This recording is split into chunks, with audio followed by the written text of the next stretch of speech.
നമ്മുടെ കൂട്ടത്തിലൊക്കെ ഭയങ്കര ലേസി ആയിട്ടുള്ള കുറച്ച് ആൾക്കാരുണ്ടാവില്ലേ? ഓൽക്ക് വേണ്ടിയിട്ട് ഞാനൊരു പോയിന്റ് പറഞ്ഞുതരാം.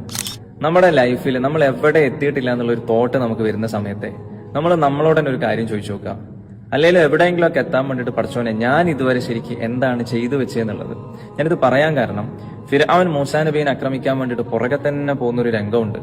അവസാനം മൂസാ നബീന്റെ വഴി അവസാനിച്ചു, ഒരു കടൽ തീരത്തെത്തി. ആ സമയത്ത് മൂസാ നബി അള്ളാഹുവിനോട് ദുആ ചെയ്തപ്പോൾ പടച്ചോന്റെ മറുപടി വന്നു, ആ കയ്യിലുള്ള വടിയെടുത്തിട്ട് നിലത്തടിക്കുക മൂസ അലൈഹി സ്വലാത്തു വസ്സലാം. മൂസാ നബി വടികൊണ്ട് കടലിൽ അടിച്ചു, കടൽ പിളർന്നു. മൂസാ നബിയും സൈന്യവും അതിലൂടെ രക്ഷപ്പെട്ടു. ഇത് ഖുർആനിലുള്ള ഒരു ചരിത്രമാണ്.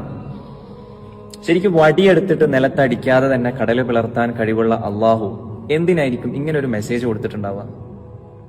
നിങ്ങൾ എന്തെങ്കിലുമൊക്കെ ഒരു ആക്ഷൻ എടുക്ക്, ബാക്കി ഞാൻ നോക്കിക്കൊള്ളാം എന്നുള്ള പടച്ചോന്റെ ഒരു മേഴ്സിഫുൾ മെസ്സേജാണത്.